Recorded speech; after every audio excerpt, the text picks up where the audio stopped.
Hi, Alison. I think you are muted. Can you check your microphone, please? Greetings, everyone. Apologies for that, but thank you so much for joining us from wherever you are. Welcome to what we have organized for you as an engaging discussion on an absolutely crucial topic, that of One Health. In this event, brought to you by Internews Health Journalism Network in collaboration with the Clara Lionel Foundation, we will be discussing a theme that transcends borders and it unites us in our pursuit of a healthier world, and that is wellness across species. Now, this is the final One Health Life event under the Building Community Resilience through Emergency Communications and Preparedness project, and we'll hear a little more about that later from Internews' Judith Gittens. So today, together, we will delve into the interconnectedness of human, animal, and environmental health and understand how the well-being of all species is interwoven into the fabric of a healthier, a more sustainable planet. We have a distinguished panel here for you, and I'll introduce you to its members now. They all have extensive CVs and experience, so this is just a brief intro for each of them. We have with us Dr. Chadia Wanus. She is the One Health Global Coordinator and Senior Specialist for the World Organization for Animal Health. She supports One Health initiatives, including zoonotic and vector-borne diseases, AMR, and integrating the environment in the One Health approach. She has worked in the UN system as well on health emergencies prevention, preparedness, and response at the animal, human, and environmental interfaces. She coordinated the health components of the Sendai Framework for Disaster Risk Reduction, and she led the Science and Technology Partnership and Advisory Group. She was the Senior Policy Advisor to the UN Special Envoy on Ebola response in West Africa and to the UN System Influenza Coordination. She holds a PhD in International Health and Development. We also have Barbara Alessandrini. She's the head of capacity building department of the World Organization for Animal Health. She oversees assessments and capacity building activities and aligns them with members' needs and the organization's standards. Her background includes degrees in law, in adult education and learning processes, and she also has specialization in science journalism and technical reporting. And she'll be speaking to us about the types of expertise needed for animal health and just about what the future might look like for creating a workforce that is prepared to face the impact of a changing climate.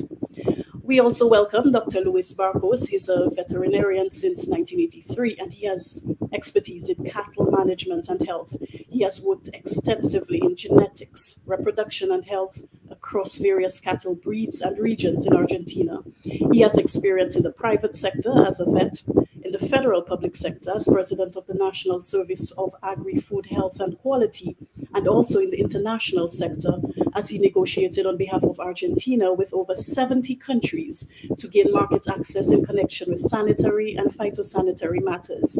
He has been the regional representative for the Americas at the World Organization for Animal Health for 20 years.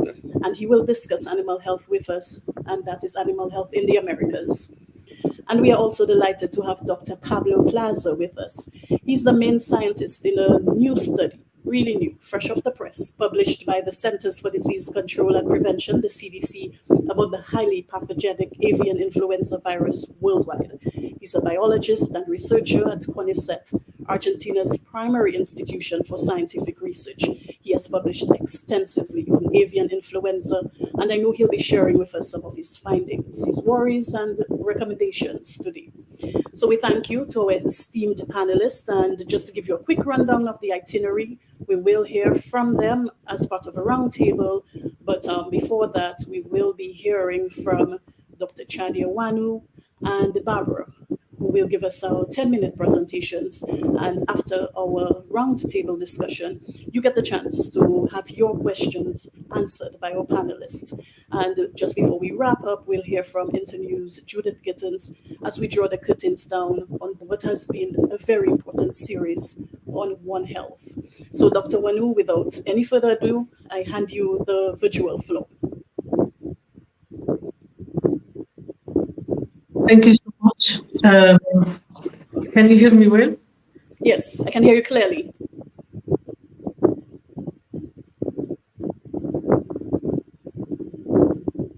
Yes, we can hear you. Yes, we can hear you. You can go right ahead. You're clear. All right. Thank you so much. Thank you for the opportunity to join this event and to share some insights on behalf of the World Organization for Animal Health, WOHA, which is an intergovernmental organization founded in 1924. So this year we are celebrating our 100-year anniversary. And our organization is the Global Authority on Animal Health and Welfare. So I will start by giving just a brief introduction on what's One Health approach and how we are doing it at the organization. As you know, as we confront with health threats, including pandemics, antimicrobial resistant, food safety challenges, and the triple planetary crisis of climate change, biodiversity loss, and also pollution, it has become increasingly clear that these threats, they are not isolated, and they don't only impact humans, but also impact animals and the environment in which we all live. Therefore, they require multilateral and transdisciplinary approaches, such as the One Health approach, to prevent these threats at the source, to prepare for them, to respond to them as they happen, and to manage them so we arrive at sustainable solutions. For us in WOHA, we have long implemented the One Health approach, which aim to balance the health of the human and the animals and the environment through collaboration across the multiple sector and disciplines.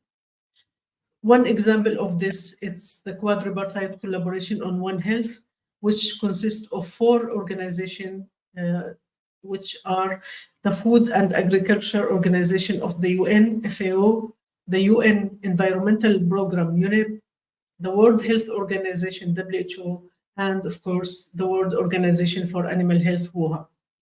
Through this partnership, we are providing support to our countries, maximizing our resources and expertise of the 4 organizations to better support the countries to implement the One Health approach. Jointly, we developed recently the One Health Joint Plan of Action, which is a blueprint to integrate the systems across those sectors and the capacities to better tackle the health threat collectively.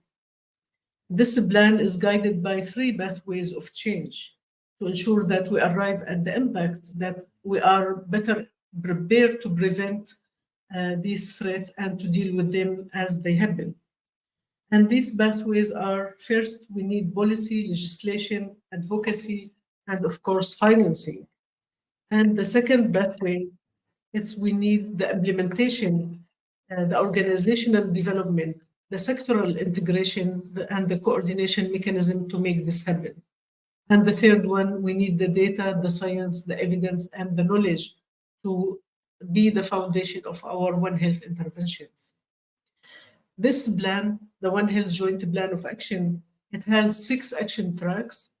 It's very comprehensive. So we start with the overarching track, which is to ensure that we have One Health capacities, we have resilient health systems. And for that, my colleague Barbara will talk about what we are doing in terms of health, building the capacities of the workforce. The second one is to reduce the emerging and re-emerging zoonotic diseases, including pandemics. The third one is not to forget about the neglected tropical disease and zoonotic diseases like rabies, and also vector-borne diseases like diseases transmitted by mosquitoes like dengue fever, West Nile fever, and so on. And the fourth one, it's about addressing food health and food safety challenges. The fifth action track, it's about tackling the silent pandemic of antimicrobial resistance. And the last one is about integrating the environment into the One Health approach. So with all these action tracks, the Joint Plan of Action provide a comprehensive framework that will help us to improve our health system worldwide. For us in the World Organization for Animal Health, we advocate for policy alignment with this plan in the animal health sector, because we believe the vet services and the animal health sector will play a transformative leadership role in advancing the One Health approach at the national level. By understanding the existing strengths, by defining the context and the needs, including what kind of resources, technical or financial, are needed, and to identify our national priorities. And after that, to develop action plans to implement the One Health approach at the country level.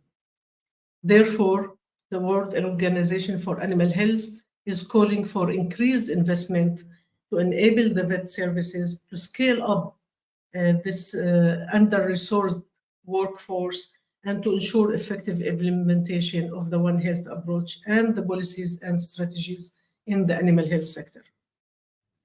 Now, the second part is to give you a concrete example of One Health in action. And we will talk now on the antimicrobial resistant, or AMR. We know that this is a global health threat for humans, but also for animals and plants and the environment. And it impairs our ability to treat infection in general. It's associated with the misuse of antimicrobials in various sectors, including agriculture, humans, and vet medicines. AMR spread through the animal and the human population and the environment, and of course can alter the effectiveness of the treatment for all of these sectors. So some of the antibiotics, they become ineffective, and they lose their ability to treat diseases and cure them. The World Organization for Animal Health collaborate with the national vet services to promote better practices of the use of antimicrobials in the veterinary services, including through vaccination of animals, ensuring biosecurity and biosafety measures are taken at the farms and the vet practices, and ensure that we have good animal husbandry practices to prevent, control, and treat any infections or zoonotic disease. In short, we want to keep the animal healthy, so we don't need to use antimicrobials for them. And how we do this? We do it through technical support, guidelines, standards we provide to our members, and also training opportunities on how to do risk assessment, how to manage the risk of antimicrobial resistance, and what does it mean to be prudent in the use of antimicrobials to treat animals. We have also established a surveillance system, and we have a global database on the antimicrobial use in animals that's available on our website, and all the researchers and the public can consult them to see how the trend is going and to communicate to national stakeholders about this importance. The last point, I was told to give you an overall picture of how the animal health around the world is, the world. And for that, I invite you to check our website, where we have the animal health data health information system. We call it WAHIS. It provides easy access to the tools that all you need to know about health, world animal health information. And in this way, we guarantee the transparency of sharing of information, and we ask our members to submit information about their animal health situations on a list of terrestrial or aquatic animal diseases, which is notifiable to WOHA for this purpose. And we regularly update this information.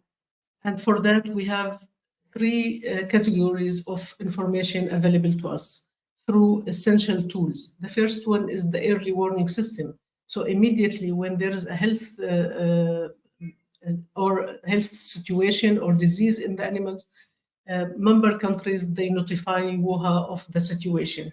And we share this information with other members to keep the alert high on their radar. The second one, it's monitoring system. We monitor the trend of the diseases in the animals, and we produce guidance and policy briefs to inform decision makers and on the strategy that need to be taken to reduce the risk of animal disease. And the third one is if there is any further information needed about the situation, we work with our national authority to ensure that we have this information and we share through our annual reports. We recently added another component to our health information system, which is the WAHIS Wild. And this system gather and present the information on wildlife animal diseases that are not included in the list I mentioned before. It's not obligatory for countries to report, but it's recommended and encouraged to report these diseases to WOHA. And finally, about our forthcoming priorities. The World Organization for Animal Health, we will assume the chairmanship of the quadripartite collaboration on One Health, the secretariat, starting next month. And for that, we have a few priorities that we need to work on together.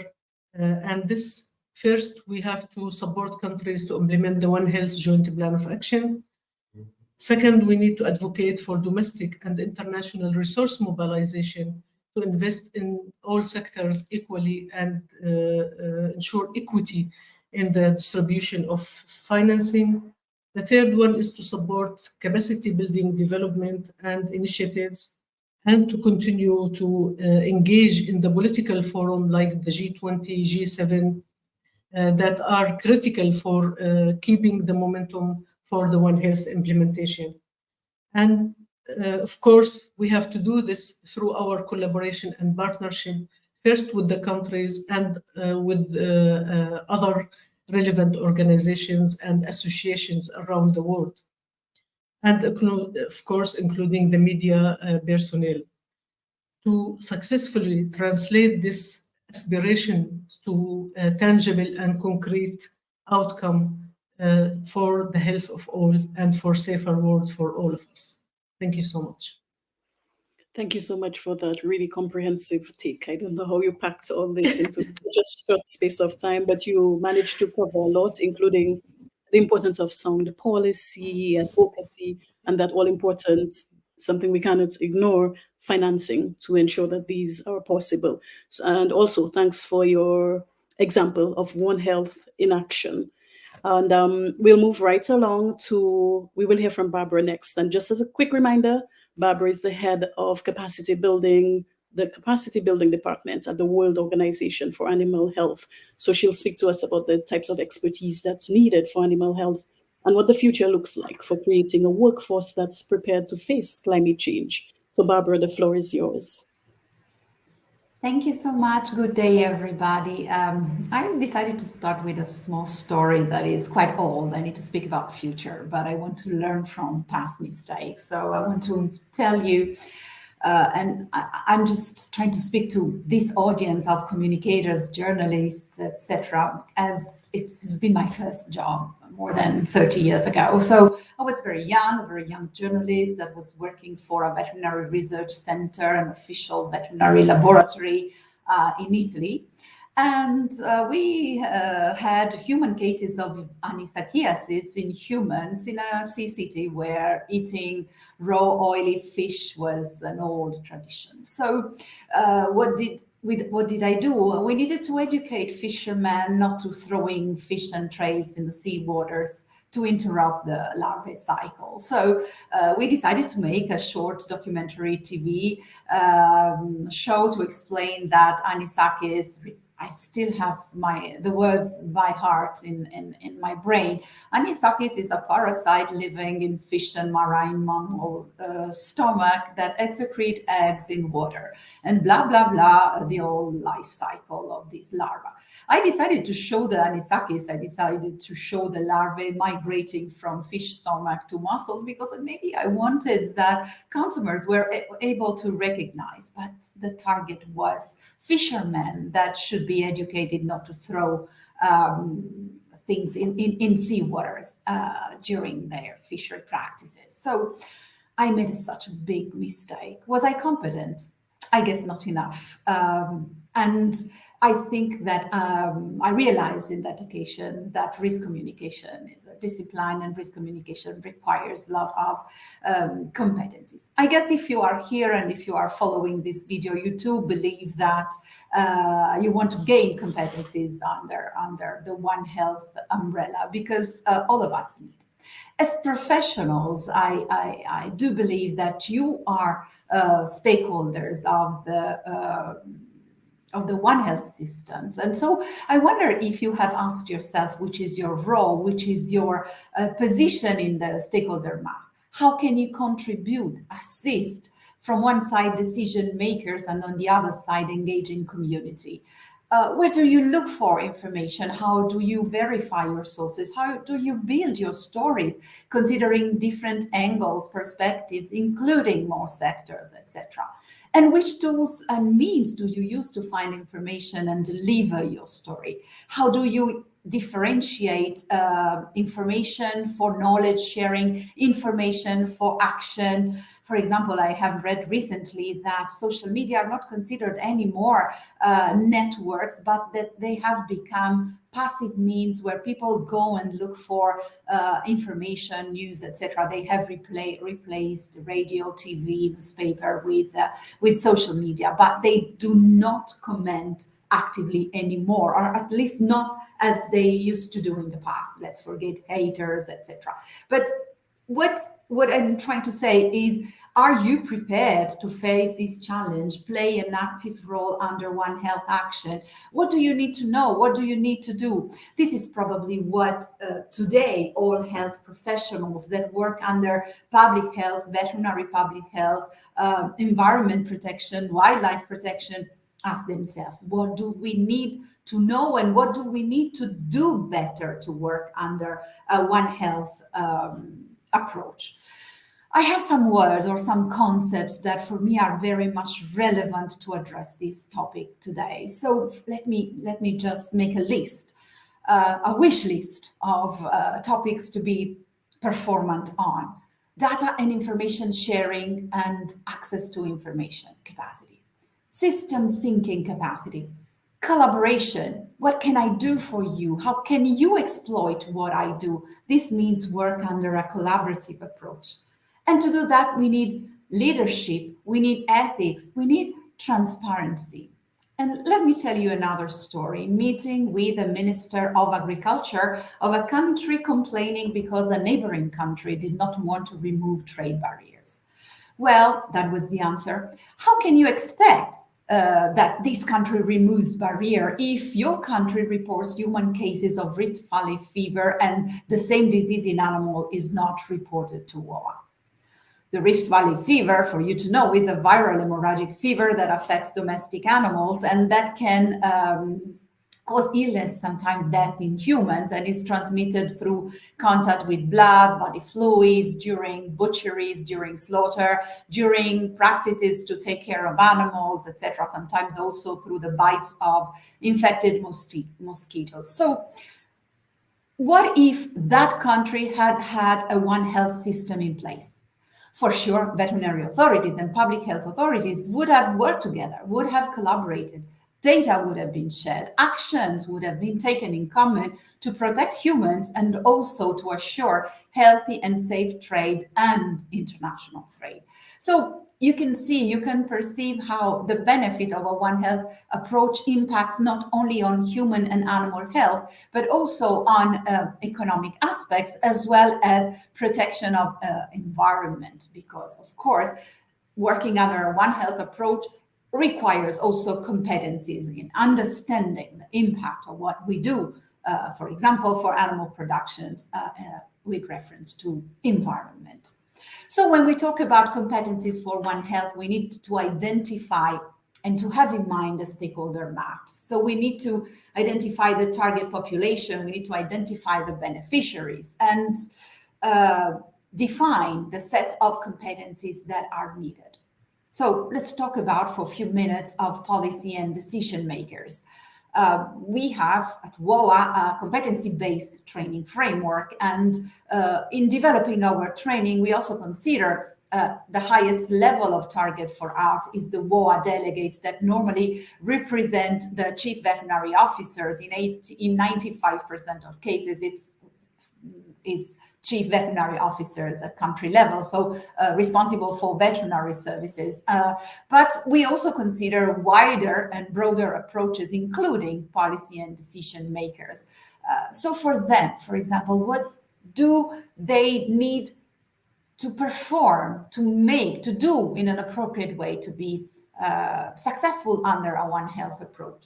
For sure, they need to have leadership capacity, management capacity, strategic vision, and strategic analysis. For example, we at WOA have recently, we are launching it right now, we have digitalized, so we have created an information system based on the performance of veterinary services program. It's a program that we deliver, it's more than 15 years that we deliver it to our member countries. And it is a program that allows to evaluate the critical competencies of the veterinary services to perform adequately to protect animal health and indirectly human health. So this program produces, and after the assessment, there is a report that until a few months ago was a PDF document stored somewhere and not used. With the digitalization and the natural language processing, we have learned how to structure data and analyze these reports, going to understand weaknesses, strengths, but also recommendations provided by independent experts for veterinary services to improve their capacities. So using that qualitative analysis that are now available in the information system, a good strategic analyzer can look for information that are essential to understand if they have an appropriate workforce in place to perform adequately for One Health capacities. Then we need to think at strategic planning, resource activation capacity, advocacy, dialogue, investment capacity. Think at, for example, the Pandemic Fund, the Pandemic Fund is a collaborative partnership among donating countries, and it is managed by the World Bank with WHO as technical lead. And the Pandemic Fund provides additional and long-term financing to strengthen critical capacities for pandemic prevention, preparedness, and response. Especially targets middle to low-income countries. And for example, preparing competitive projects to get funds and preparing projects that already have a One Health approach means maximizing the possibility to obtain resources for the country. So strategic planning at collaborative level is another important capacity to consider to be performant under the One Health approach. Then we need to consider the capacity to define enabling factors, legislation, appropriate workflows, structures and infrastructure, etc. My time is over, so I think I have only a short minute more, maybe, if you allow me, to talk about competencies of technical staff, veterinarians, human doctors, nurses, veterinary paraprofessionals, biologists, chemists. They will remain as they are. So epidemiologists, statisticians, etc., they will remain what they are. What they need to think is, what they need to change is to start thinking differently. So, for example, if you are a field epidemiologist and you need to develop a competencies for managing appropriate surveillance system, what you need to change is not necessarily the methodology, but the capacity to think at an advanced level, the capacity to report data in a way that they are also understood by other sectors and that can be used by other sectors. So transdisciplinarity, capacity to perform statistical geospatial analysis using cross-sectoral surveillance data. So data sharing and information sharing remain capacities that needs to be strengthened very quickly and very fast if we want to think at an appropriate One Health system. Risk analysis methodologies remain the same, but they are not effective if an efficient risk assessment and risk management is not carried out cross-sectorally. And the same is for risk communication. And so, again, a message for you. If you listen to a source, a public health source, speaking of a zoonosis, if you want to be complete, you need to go also on the veterinary side and look at the problem from a different angle. And if you have to call a community to be engaged, you need to present the situation from the different perspective, and you need to explain motivations for actions toward appropriate behaviors. So you too have an important role in One Health competencies development, and you are really the ring that can link professionals, health professionals, One Health professionals to communities, citizens, consumers, etc. So this is another way to address the topic of competency building. The very last point on a question I have received that is related to animal health in the framework of climate change impact. I have two things to say with reference to that. One thing is sustainable animal production and best practice for animal health management. And the second thing is competencies in economics. Veterinarians don't have, generally speaking, competencies on economics. And in order to measure the impact of what animal production develops on the environment, you need to have these kind of competencies and you need to work with environmental experts. So again, also climate change needs to be addressed from a multi-sectoral and multi-professional perspective. I think I'll stop here and maybe we can dedicate some time for question and answers. Thanks for your attention.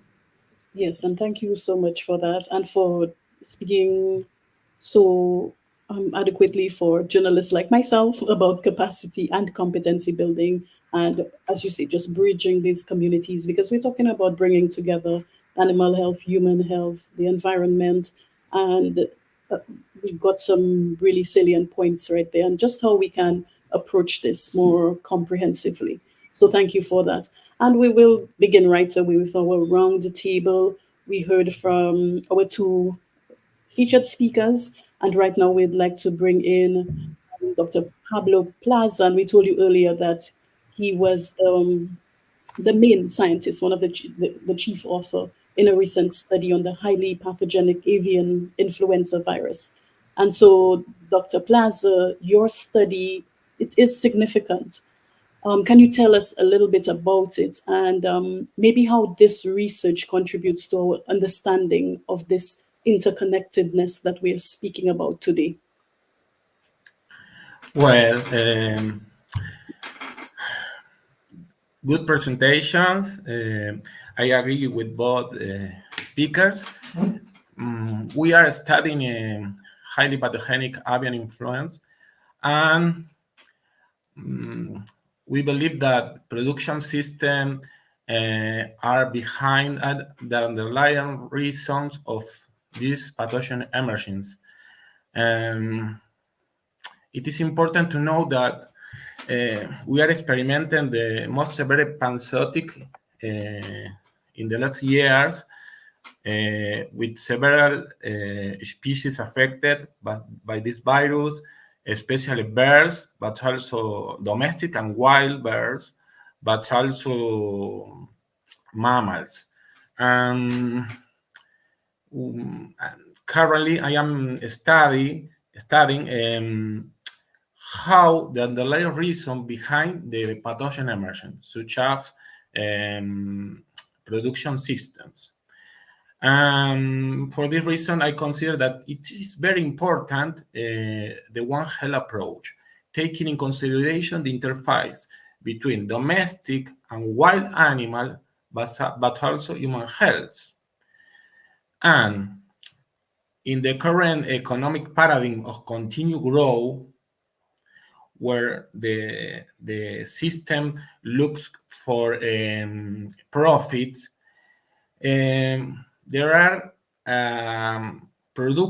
livestock production that are not friendly with the environment, and this produce the emergence of pathogens. And highly pathogenic avian influenza is one of among other pathogens that could produce severe problem in human health and wildlife.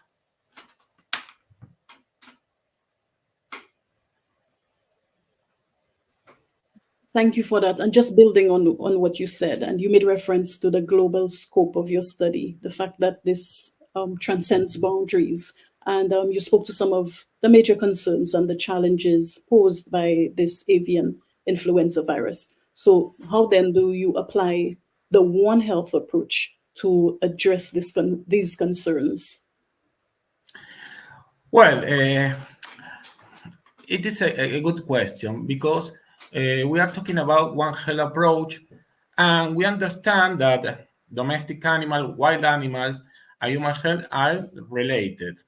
Yes, if the ecosystem is not healthy, probably this impact our health and the animals and animal health. And I see a big challenge regarding the form we are producing our food. For instance, in the case, you have to think, for instance, in the intensive livestock production of, for instance, poultry, and the density of individuals in production favor the emergence of pathogens. And I think to apply the One Health approach, it is necessary to change our modes of production. And this is one of the most important key factors. If we don't change our form of production, our paradigm about continued economic growth, it will be difficult to mitigate the impacts of this pathogen and others.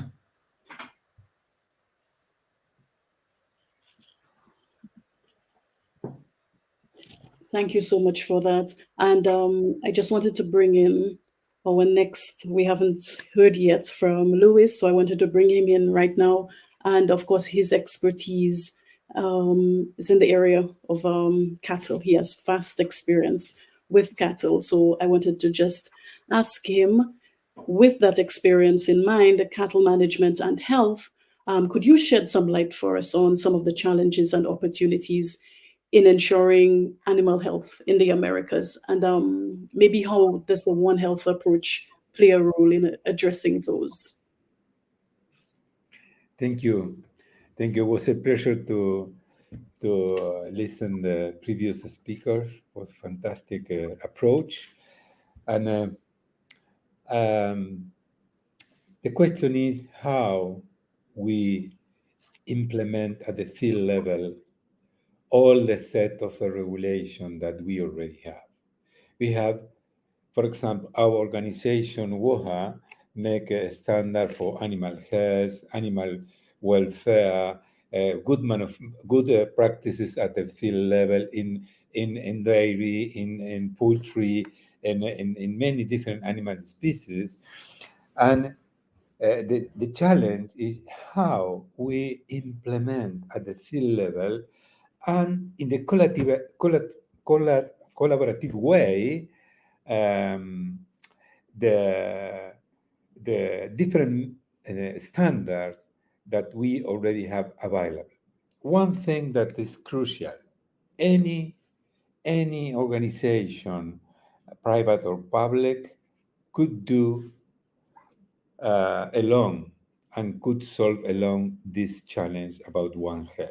We know that we need to increase the production of food for feed the human, and we need to produce a lot of more food. But I agree with the previous person that it's necessary to thinking in increase the production, but thinking in how we protect the environment. And protect the environment in the concept of One Health is the issue that we need to teach, we need to promote from the top to down, from the down to top. Today, after the avian influenza crisis and another crisis before, we believe antibiotic resistance, and we believe that the politician have a really high sensibilization in this matter. But we need more. We need that the politician at a different level allocate the adequate resources to different areas, resources for research, resources for prevent the disease, resources for surveillance, resources for communication at different level, resources for communication to the smaller producer and teach them what is the importance of the protect their own place of work. What is the risk to deliver plastic to the environment after they use, I don't know, medical product or other product. And just an example. But for me, the concept, in my experience, not only in the Americas, I just coming from Africa yesterday, and I was there, and Africa want to become self-sufficient in food production for human, and also to export. They have immense territory for produce food, but one of the challenges is how they could protect the environment, how they increase the production but protect the environment. And it's a really big challenge, and it's impossible to do alone. The industry, government, non-government organization, academia, research organizations must following working together. It's impossible to do alone. Media is crucial. The importance of the media in the communication of this issue, and the increase the sensibilization that is we need to protect. We need to increase the animal production and production for human, feed for human. Yes, it's true, but we need to be careful and how we do that and protect the environment. This is the issue, and any organization can do alone. Thank you so much for that. You raised some cross-cutting issues, and even some that we've heard already this morning, as in communication, capacity building. You raised the issue of resource allocation as well. I wanted to ask something that I think, to give all our panelists a chance to respond to, because and it touches on the aspect of communication. So how then can we collaborate better and communication be strengthened among professionals in all fields? We're talking human health, animal health, environmental health, to promote this unified approach that we need to address global health challenges. Do you want me to start? I'm thinking we could start with, let's table again and start with Chadia. I'm not expert in communication, but I strongly believe that we have a different level of communication. If we want to convince the Minister of Economy of Finances of the country to allocate resources in the and the human public health, at the veterinary public health, and the research area, we need to use the adequate tool to convince them to do it. And if we make a communication for the small producer or for the person that in charge of transportation or the company that produce medicines, and hey, what happened with the device after the use? Do you do something for that? For protect the environment after that? Well, just an example, but the communication should be in the same way, always, to protect the environment and to protect ourselves, to protect the human, the all, but in different level, different type, but all in the same way, I believe. And I think so. Okay, Chadia, can we get your thoughts on that? Thank you so much. I agree with this, and also there are levels of or different audience that we have to address. Like how to communicate to policymakers will differ from how to communicate to the public. And for that, we need to devise or develop our key messages for each of the target audience, and to use all the channels at our disposal to share these messages, be it through this kind of webinar that we are having, but also through social media or news articles, print media as well. And importantly, we need to work with the young generation. That's the future of our world, and not to limit ourselves to certain, to only the professionals. We need, of course, to talk to the professionals, be it in animal health or human health or the environment, but also we need to bring the young professional through our vet associations or medical school associations and others, and NGOs working on the ground with the communities. And the last part, it's the risk communication with the communities. We have seen a lot how important it is when we have an outbreak like Ebola or any other, or even the COVID-19, how to bring the communities with you to support your interventions and to comply with the guidance that you are giving them.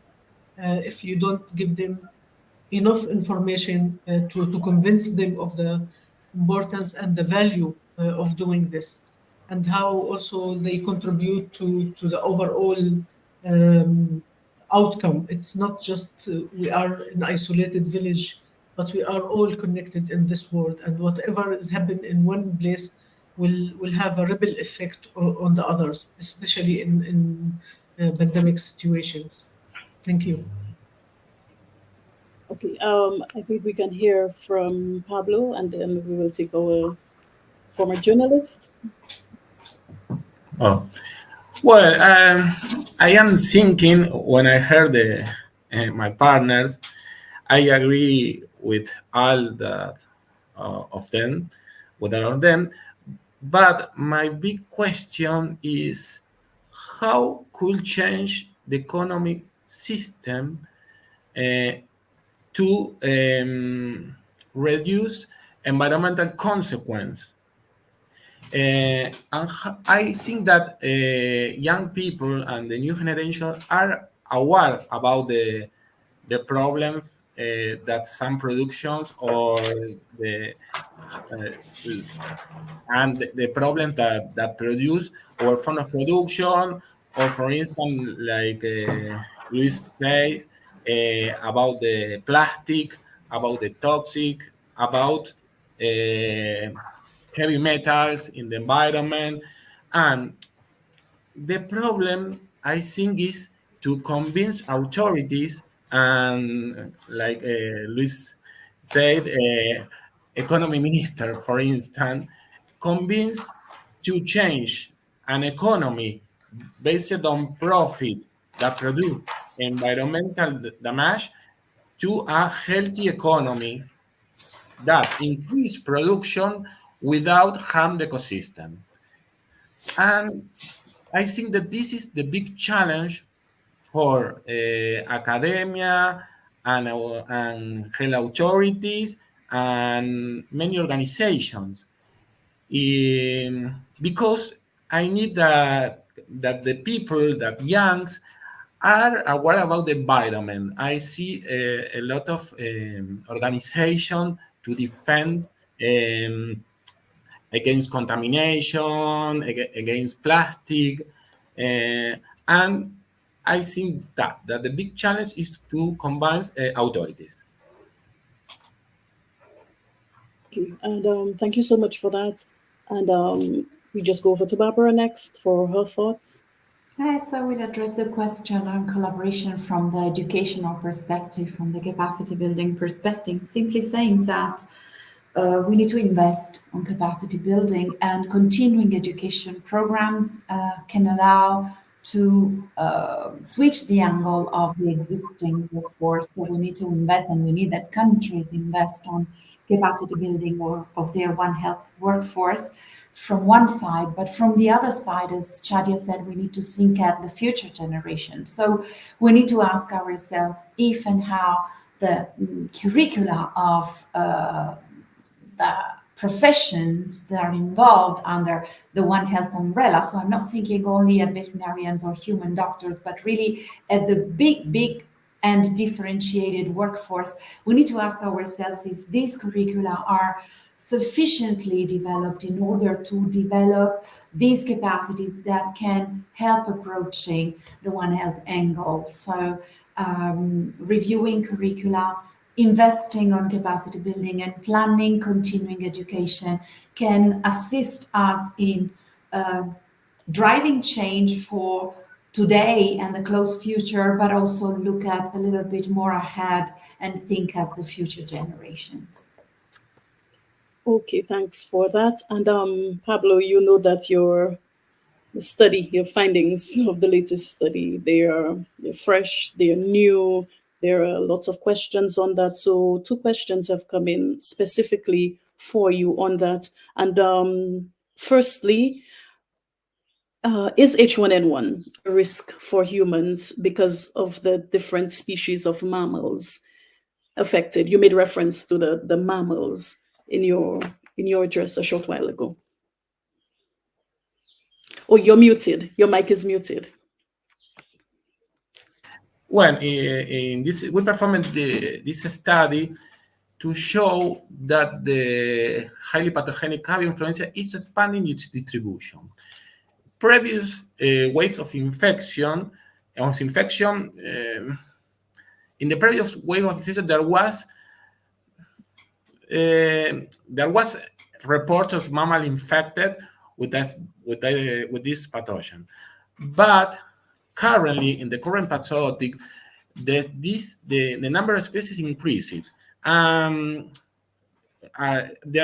are at least 50 species of mammal affected with this virus. In some cases, this virus caused alarming mortality, for instance, in marine mammals.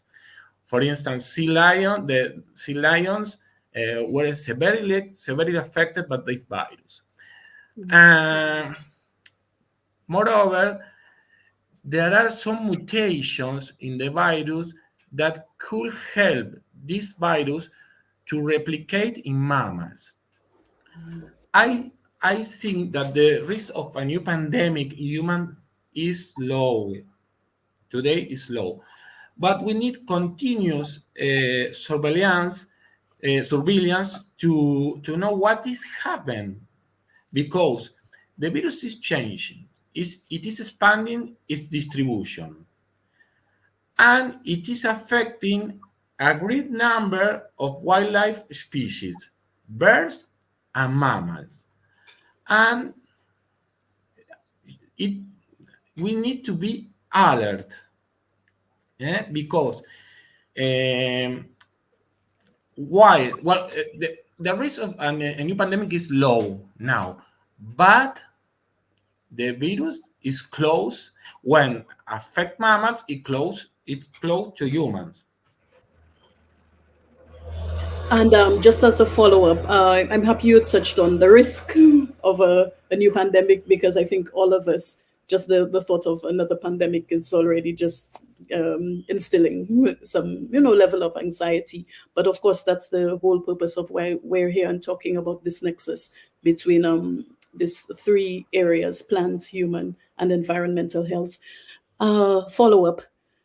Do you think there is enough public awareness around avian influenza and how to prevent it? And your thoughts on AMR as well? It's a good question. The problem with the current situation is that the virus is circulating in wildlife species. And this is a big problem because it is very difficult to control this. We need to, as we say, now there is a big problem. The risk of a new pandemic is low, but there is a big problem to control the effects of this virus, because when a pathogen reaches wildlife, it is very difficult to control. I think that it is necessary to rethink the underlying cause of pathogen emergence to prevent new pathogens, to prevent the emergence of new pathogens. But I think that a transdisciplinary effort is needed to control the current situation. Academic authorities, education, other programs, a coordination between authorities and people.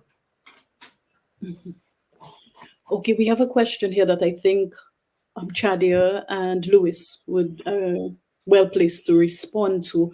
And someone wants to know, because they're saying that agricultural producers, they often perceive government regulation as a threat to their livelihoods, even if the intention is to protect the environment. So even when the intention is good, they're hesitant. And how can journalists help to bridge this knowledge gap? So, Chadi, I don't know if you want to go first, and then we'll hear from Luis. Yeah, thank you very much for the question. This is an example of this disconnect between the information that we have, the policies that we advocate for, and how it's perceived by the target audience or the farmers in this example. How we can bridge this is we need more dialogue between policymakers and the communities. We need to show the return on investment in certain areas. Like if I am proposing to have biosecurity measures at the farm, this will come at the cost. And this cost will be borne by the farmers themselves. So we need to find way to show the return on investment. If you do this, then your flock or your animal will be more healthier. You will have more chances of trading them quickly, and then you will have maybe better prices because they are healthier animals, and so on. Some government incentives will be important to help the farmers implement these strategies and policies. And sometimes we have interventions to control the outbreaks, like culling of poultry when we have H5N1 detected. We need to have at the same time compensation strategies to provide the farmers with means to re-buy their animals and to continue their business afterwards. So it has to be a good communication between the two sides, and taking into consideration the needs of the communities and how to help them to implement these interventions. Thank you. And Louis, I know with your experience with Yes. cattle, with working with farmers, is it something you've seen? What can be done? Yes, yes, yes. Well, I like to add something to the previous question that you made to Pablo. We need to do more. The politician need to do more for all. We need to do more for the sensibilization, because you know what happened 2 or 3 months ago. We have the big wave of outbreak of avian influenza, and now it's quite quiet the situation. And media forgot some politicians. They have another priorities, and in all over the world, and they maybe say, okay, we allocate some resources for stop this problem, but now they forgot. We need to is we need more. We need more, because normally in many cases the action is not in prevention, it's the reaction that is not good enough. And in regard to the issue of the it's not, the word is not competition, but quite the how we increase the production and we protect the environment. I think science is the basic. Science is the basic. We need to use science. You need to use the research. We need to use some research like Pablo mentioned, and many other research to demonstrate that we need to increase the production until this level and implement this type of system in order to avoid to produce problem at the environmental level. And again, in this sense, after the science demonstrate, we have a lot of studies to demonstrate the production system and how we could protect the environment. Um, and then the regulation is important, because after the demonstration of they, some industry or production system could implement in some way, and then the regulation play a big role, and the implementation of the regulation, the follow-up. I think nothing is, we need science and person with experience, with experience in the implementation and in the follow-up. In my life, I saw many situations, and in some case, a person that don't have the capability for management, different position, key position, to do something at the governmental level, private sector, or whatever. But this is I think the organization like research, our organization, that a really high level of expert, and in partner with World Health Organization, UNEP, FAO, we have a really big role in communication and with media too. But many aspects. It's not just one thing. Right. Your thoughts, and as well, I would like to get Pablo's, take on it as well. Do you think animal health is taking into account enough for pandemic preparedness and response? So you can go first, and then we hear from Pablo. Please. And Yeah. taken into account enough? It is a good question. I think that animal health is now is taken in consideration for people and authorities. But the problem, as I said, is that when a virus reach wildlife, it is very difficult to control. And for instance, in the last study we performed, we showed that a lot of mammal infected with this virus. And in a previous study, we showed that thousands of wild birds die in Peru, and thousands of sea lions. You think, if you think in sea lion, what could we do to control? Because they die in remote areas, yeah, and it is there is a logistical problem to sample and to mitigate the impacts that could produce the carcass of infected animals. And I think that there is a big effort for many researchers and authority to know what is happening with wildlife. But there is a big challenge, a logistical challenge. Um, we have to intervene in the interface between wild and domestic animals. Yes, this is the key action, I think, because this virus is generated in poultry productions when interact with wildlife, and then the virus spread to wildlife, and wildlife return the virus to productions and to the environment. But wildlife is only an accidental transmission of this virus.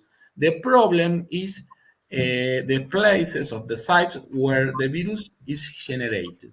Yes, and we have to interact to generate an interaction with productive system, but also with conservation authorities, and as Luis said, with politicians and government authorities, um, to be conscious the problem that we are confronting, in fronting. No, we are a big problem in two parts of the interface: wild animals and domestic animals. The next is the human dimension. This virus is a problem, it's a future problem for humans if we don't control the situation. Thank you. And Louis, just some brief thoughts. So we have some more questions coming in. So just your thoughts on do you think that animal health is taken into account enough when we're planning for pandemics and preparing? Well, frankly speaking, I think we need more resources for the animal health sector, all research, prevention, and so on. You know why? Pablo mentioned. You know why? Because we need to stop the disease in the sources, and we need to try to stop that. And for that reason, I think it's really good to invest in all the capacity for the hospital, for human, doctor, whatever. Yes, it's really important. But we need to avoid that the virus arrive to humans because, 70% of the human disease comes from animals. We need to invest in protect and in increase the capabilities of all the sector linked with animal, veterinary service, public industry, research, everything. This for me, when last week I was with the veterinarian in a country in Africa, and he told me, Luis, what happened when I saw the pandemic fund, the distribution of pandemic fund in my country? For example, 1,000 is the total amount of the pandemic fund, and for public sector 900, and for all the animal sector 100. And I think this is because, for me, from my point of view, we need more sensibilization of authorities and understand that we need to invest in the source of origin of a problem. And the source of origin of the problem is the virus are circulating in wild. We need to do in wild. We could do surveillance, but we can't implement stamping out in wild. And also, the consequence of when marine lions die for this disease. One marine lion is 500 kilos. How we how we management these big animals in the sea? It's really, we need to work long and strong in the sources of origin of the problem. For the next two questions, I'd like to bring our women panelists back in and start with Chardia. And this question: do you think countries are effectively using the One Health Plan of Action to prepare countries for future health and/or environmental crises? So, are we utilizing One Health in the way we should be?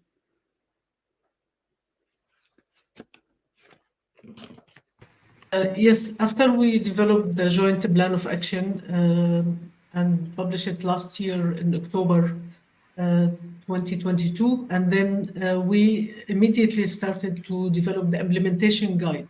And this will give practical steps to countries on how to align with this global plan and how to develop their own national plans, taking into account this comprehensive framework. And we launched this implementation guide at the Conference of the Party, or COP28 in Dubai, on climate change, to highlight specifically this issue of the environmental drivers of health, of the linkage between environment and One Health, and the important to look at the prevention part equally as we do for preparedness as we do for response. We cannot continue like this, always responding to the outbreaks or preparing for pandemics. We have to prevent them from happening. And in this case, we prevent the suffering, the death, the economic shutdown that we all experienced during COVID, the social isolation that we endured, and all the consequences that came afterward. We have an opportunity here. We have the pandemic agreement or treaty that's being negotiated now under the WHO constitutions. And currently, those 2 weeks until 1st of March, the countries are negotiating the text. And we are advocating for the inclusion of One Health approach as a principle for this pandemic treaty. To ensure that it's mainstreamed in all articles or legal provisions concerning prevention, preparedness, and response. And we also advocated to have a specific article on prevention and what kind of collaboration is needed from the public health sector with the animal health, with the environment, and other relevant stakeholders to ensure prevention is done in the right way. And of course, for all of this, we need political support, we need technical support, and we need financial means to make it happen. Another example I would like to highlight that some countries, they are taking the initiative themselves. And just last week, England, for example, they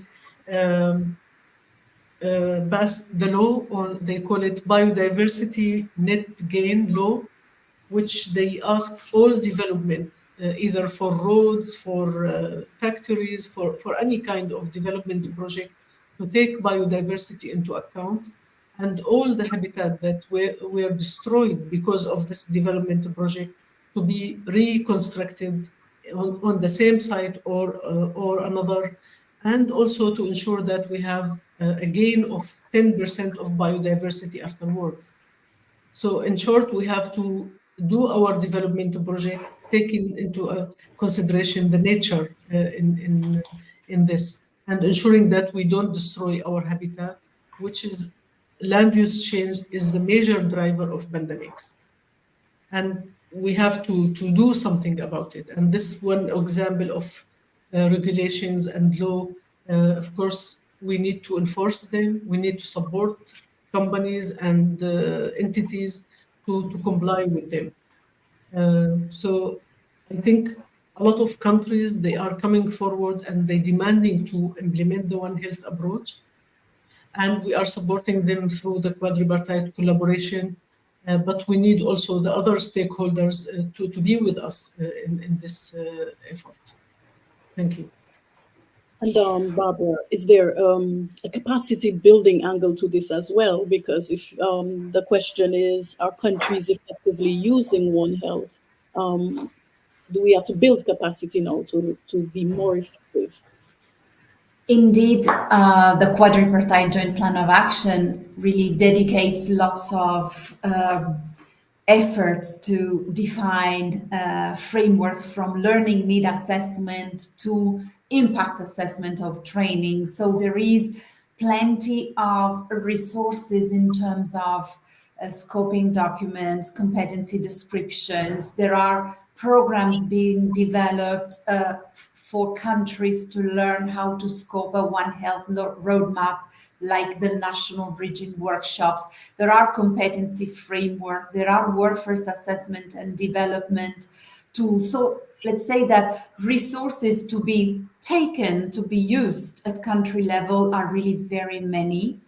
But I want to bring, if I may, an example of a recent visit we received from a delegation, political and technical delegation of a Japanese province, Fukuoka. Sorry, it's difficult to pronounce. It's the prefecture of Fukuoka, which is a provincial district in which they have produced a One Health law, and they have defined a One Health program involving all the health authorities, involving society, involving NGOs, developing public-private partnership.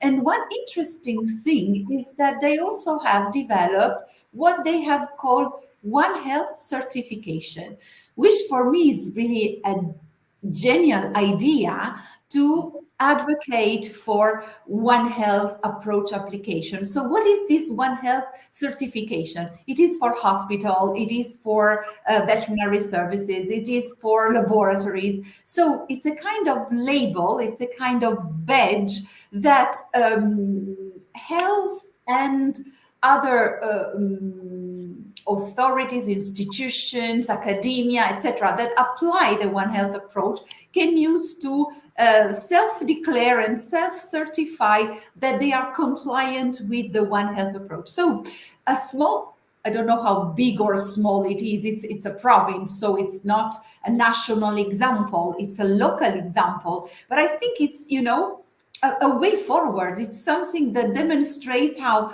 things can be done, as I think Louise mentioned, the top-down and bottom-up approach. There are several angles to enter into the problem and make it applicable. So one province that put together political authorities, administrative authorities, and health authorities, and agriculture authorities, and society, etc., to develop creative approach, developing a certification. You know, it's a way forward, and it's a way to take what the international organizations offer. There's a lot being produced by FAO, WHO, and UNEP. There's a lot, but taking these things and putting them into practice should be somehow demonstrated. So develop case studies, successful stories, speak about that. And again, let me talk to media players, taking these healthy examples and bringing them to the attention of a larger public can generate critical thinking, creative thinking, and create a kind of snowball approach. Thanks so much for that, because this is one of the things, Phylon, there's something new I learned this morning. I did not know about this one. As a journalist, I found it really interesting. Thanks for mentioning this example. As you mentioned, it's local, not national, but you know, it's something to talk about. Certification is important. We see it in so many industries, so many sectors. Why not One Health? So Why not? Yeah, so it's like, yeah, it's creative, you know, it's a creative approach that I have liked so much. Yes, it really is. I would like to address something that one of our panelists brought up, and it's the fact that there is this initiative underway to recognize vets as essential workers. And during the pandemic, we saw, a lot of people, you updated your Facebook profile. I can't stay home. I'm an essential worker. So we have our vets right here. And so, Lewis, is it something that you would get on board and you think is important that we recognize vets as essential health workers? You're muted.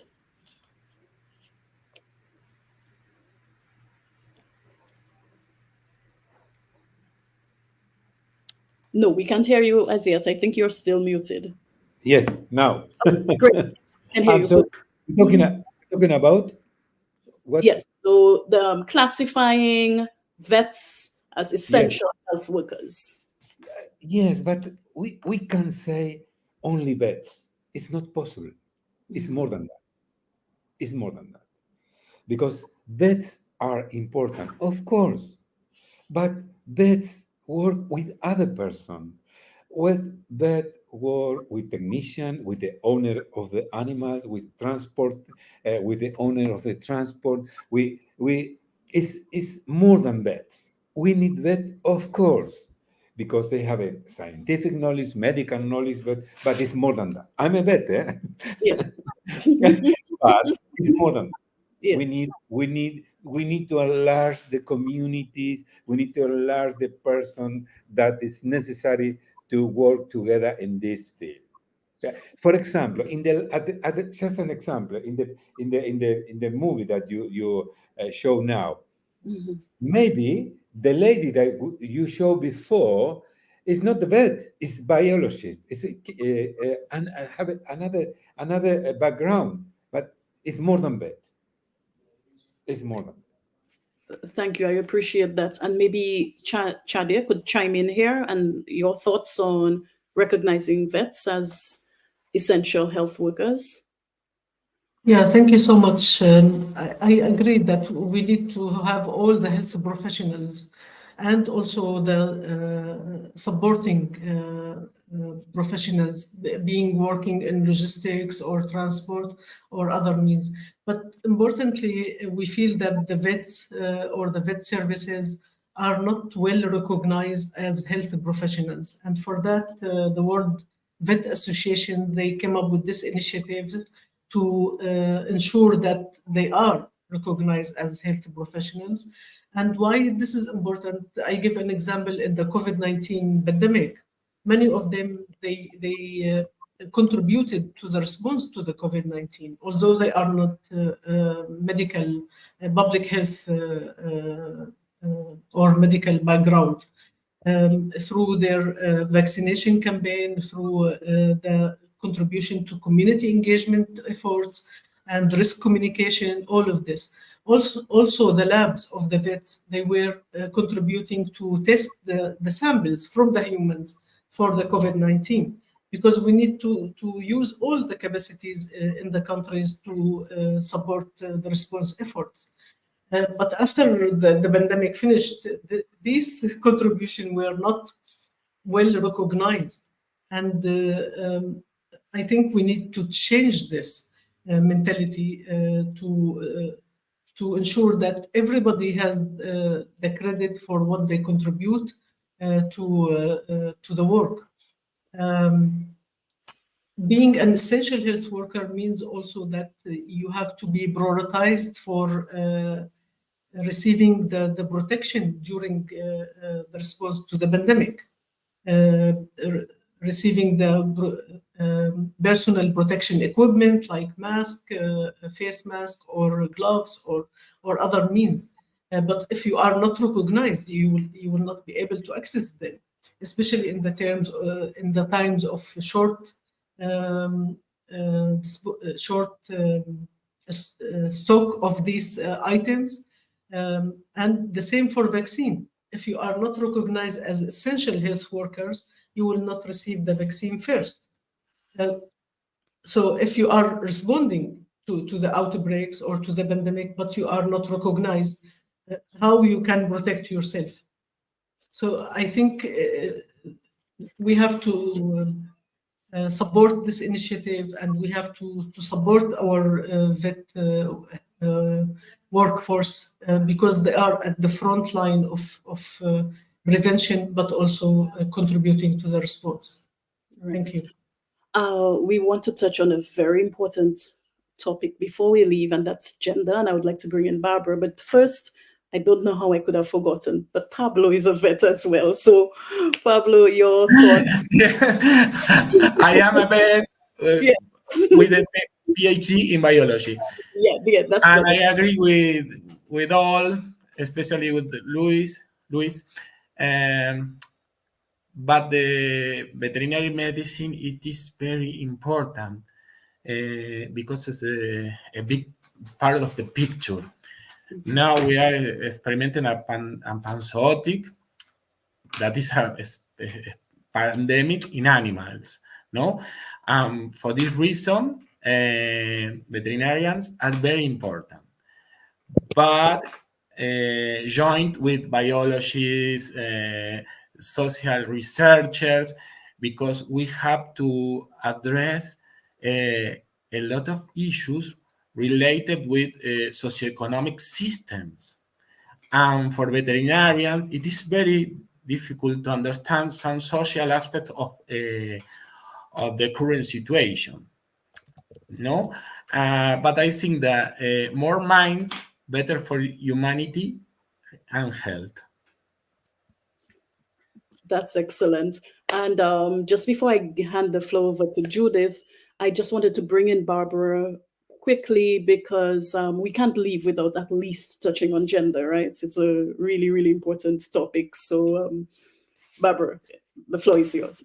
Exactly. Thank you. Just in 1 minute, what I would like to say is that was investing time, resources, energies in developing gender policy and bringing the issue of gender balance in veterinary services to its current debate and its current objectives, vision, mission, etc. So it's really important that we are activating a dialogue with our members in order to discuss the added value of a female leadership into veterinary services, in discussing the challenges that women meet when addressing the veterinary profession, especially in a world that is changing and in which the percentage of women approaching the studies of veterinary medicine that are increasing across the world, but then moving very much towards professions that are linked to companion animals, urban veterinary hygiene, animals in cities, etc. So all the world of production animals, of aquatic animals, etc. How are they addressed by the female population, and how can we assure a balanced contribution of women to the veterinary profession and more broadly to One Health? So I just wanted to mention that we are discussing this and we are coming to training opportunities and awareness raising opportunities, also listening to many chief veterinary officers that are women and that, believe me, address their role with such a participatory leadership, such a gentle and consensus-based leadership that really require a reflection because it's a different leadership style. So all of this just to maybe come towards the conclusions of this conversation. Yes, and speaking of conclusion, we're just about to bring the curtains down, not just on this live event, but on this series. And so before we just say our goodbyes, we just wanted to hear briefly from Judith Gittens of Internews. Judith. Hi, everyone. Thank you for such an amazing discussion, an insightful discussion. Yes, I am Judith Gittens. I am the Internews Program Officer for the Building Community Resilience to Emergency Communications and Disaster Preparedness project here in Barbados and Dominica, and leading the One Health discussion and leading the One Health activity with our team from the Health Journalism Network. I am so grateful to this team and this panel for such an exciting discussion this morning. It has brought everything together, I should say, for me personally. I am not a journalist. I'm not a technical expert. I'm a program officer, and I'm also seeing my place, my role in the One Health space. I mean, a couple of things I am taking away today: balance and community resilience, which is a focus for us, but resilience certainly. You know, there's talk of prevention, preparedness, and response, but at the end of the day, what we're attempting to do in the One Health space and by bringing information and knowledge to this discussion is ensuring that we prepare all of our communities, vulnerable and otherwise general populations, to be more resilient when emergencies do present themselves in our countries and at the very local level. One of the other things that is standing out very strong to me is that this is a whole of nation type of approach. We all have our roles to play. It is just a difficulty to kind of find where our place is in that collaboration and coordination that I heard so much about. Very, very importantly for us at Internews is data that was mentioned, and access to information and quality information. And I think that is what we got today from this entire panel. And I truly want to thank you for all of your insights, for bringing your perspectives, both individual and your professional perspectives from your workplaces. We are looking forward to our toolkit to be shared with everyone broadly. Our toolkit is actually the main output of this project. It is helping us to mainstream this discussion on One Health. It is attempting to show practical ways that we all can apply the One Health approach and not keeping it in the highly academic sphere that sometimes we feel, or the public generally feels that this discussion is had. We think the messaging, as was raised today, is terribly important, and kind of tailoring the messaging based on the audience that we're attempting to reach. I also take the point that youth have a critical role to play. They are the future. And if we can start as early as school to expose them to this discussion, I think we would be on good ground here in the Caribbean and further afield. We're hoping that the One Health Toolkit that we are going to share will help us all to make better informed decisions in this space. So we're talking about our media partners, who we expect to be key stakeholders as well. We're looking at trusted information, of course, and looking at all the experiences around, health, around environment, around animals. And I think, like I said, you brought it very, very well together. We also want to ensure that our friends and our colleagues in disaster risk reduction access this toolkit and this information. So with no further ado, I am going to say my goodbyes. This has been the culmination of many months. We started in October. This is our final live event. And again, this has been truly, truly impactful. And we look forward to pushing the agenda of One Health and this approach very, very broad here in the region and further afield. So thank you all again. And thank you, Judith. And after that wrap up, all that's left is for me to say thank you to our panelists. It was a real pleasure virtually meeting you all. I had read your bios before, but to meet you all, it was a treat. I'm hoping that soon when you see an email from me, and I found some really good news angles here, that, you will remember the name. So thank you for sharing. Thanks for sharing your time and expertise with us. Thank you to our viewers. Thanks for caring about this crucial topic.